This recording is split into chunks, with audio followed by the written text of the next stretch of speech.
am me, and that's all that I know how to be. Through the years, I have learned to embrace my individuality. Spoken word has presented the opportunity to tell my story.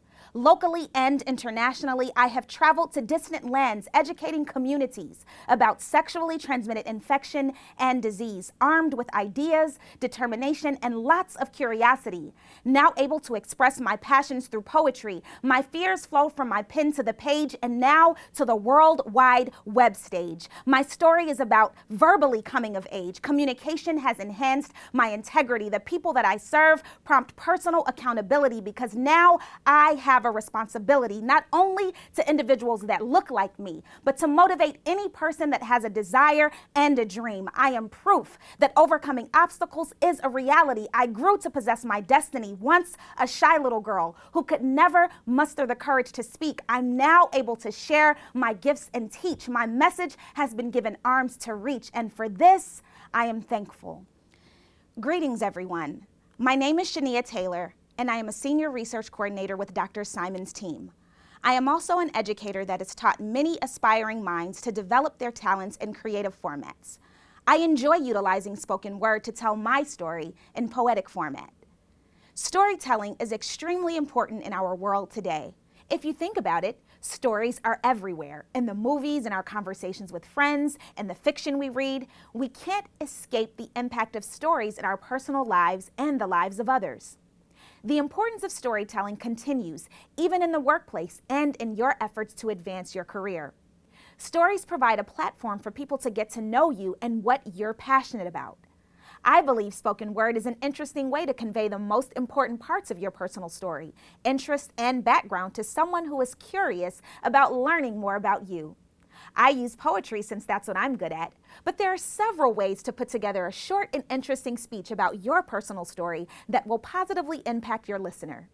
In this lecture, you'll learn about packaging your personal story in two neat and concise ways: the elevator speech and spoken word. I'm going to have Dr. Simon join me. She's been working on putting together her story in elevator speech format and spoken word format.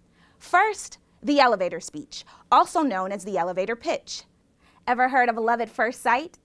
It's important to make a great first impression on the people that you meet, and most times this is done in 30 seconds. Actually, many employers make their decision of whether or not they're going to hire you in the first 30 seconds of an encounter. An elevator speech briefly summarizes who you are, why you're interesting and awesome, and what you're passionate about. The name comes from the idea that this summary could even be given in the time it takes to ride an elevator. Typically, an elevator speech should be short, like 30 seconds short. You can use your elevator speech when you're introducing yourself to people, perhaps people that you meet at a career fair, during informational and job interviews, and at events big and small. Your elevator speech may change depending on the goal, audience, and circumstances, but they should all contain important facts about you, have a powerful impact, be simple enough to understand, reflect your passion for your career aspiration, and show that you're prepared. So, how do you put together an elevator speech? Let's take a look at all the parts. First, introduce your name and who you are. You can share that you're a student, your year in school, your interests, and your skills. Second, tell them about why you're interesting and awesome. You can do this by sharing a story that conveys your passion, perhaps sharing a story about where your inspiration comes from. Thirdly, finish your speech with a call for action. You want the listener to understand what you want. What is the goal of your elevator speech? Are you looking for someone to tell you more about a company? Are you looking to set up an informational interview with a potential employer? Are you looking for someone to introduce you to other people that may help advance your career?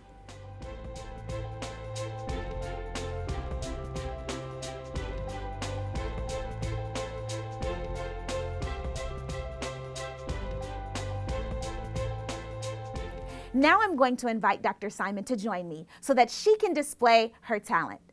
Welcome, Dr. Simon. Hi, Shaneah. I was listening in, and I think I have my elevator speech down pat, but I'm still working on my spoken word. My goal of my elevator speech would be to help get support for the development of this course. All right, well, let's hear it then. Good afternoon. I'm Melissa Simon, and I'm a professor and vice chair of the Department of Obstetrics and Gynecology. My life passion is to leverage my knowledge and career to help improve the lives of everyone globally. I want to plant the seed of possibility and opportunity or hope in everyone's lives, regardless of where you come from or what you look like or how many resources or connections you have. Hope is not a privilege. Everyone deserves an opportunity to have hope. This course is an opportunity to help change the architecture of how people gain entree into healthcare careers. I'd love to speak with you further about how we can collaborate on the development of this course. That was really great, Dr. Simon. Thank you, Shaneah. Now, as Dr. Simon finishes up her spoken word piece, I just want to add that you might be thinking, when am I ever going to have a chance to deliver spoken word?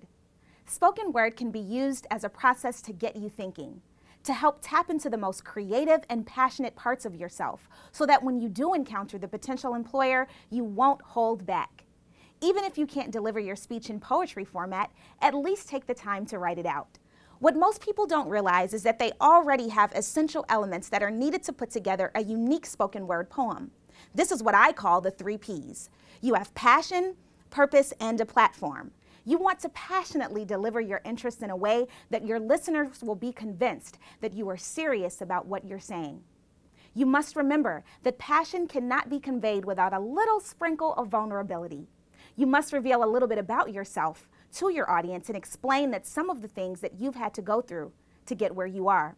This adds validity and flavor to your speech and allows your audience to connect as they might have gone through some of the same things that you have. Next, you must set yourself apart. Include in your piece what makes you unique. Ask yourself, what makes my story stand out? What do you believe is your purpose for pursuing your selected interest? Lastly, take your platform and opportunity seriously. Take time to reflect on the impact that your words could potentially have on those that you can see and those that you will never meet. Okay, Dr. Simon, we're ready to hear your performance. Okay, Shaneah, I'm ready to give it a try. I was once a young girl growing up in a Detroit barrio, walking down poverty and violence-plagued streets, completely unaware of my future and the diverse village of teachers that I was destined to meet. I had desires that I believe were far beyond a tangible reach. There were times I didn't have a roof over my head. People even told me that I wouldn't make it through college. They said I would never have a chance at realizing my dreams, but there was an undeniable passion in me. I wanted more than ever to succeed. But I realized that all of the naysayers and negativity were irrelevant in comparison to those who believed and invested in me. The odyssey of experiencing a series of people that told me what I couldn't be paved the way for me to fight for my impending destiny. The discouragement from others I picked apart down to the smallest fraction and applied it to my life, which created an amazing catalytic reaction that resulted in a group of people that were willing and waiting to accept me. Mentors beautifully colored with diversity, individuals that embraced my creativity, and they are the reason that I can comfortably be not only Melissa Simon, the professor of clinical gynecology, but the teacher, mother, the community activist, and healer of minority communities. That's all I have. What do you think, Shaneah? Wow, I'm speechless. Great job. Thank you. Now it's your turn. Happy practicing.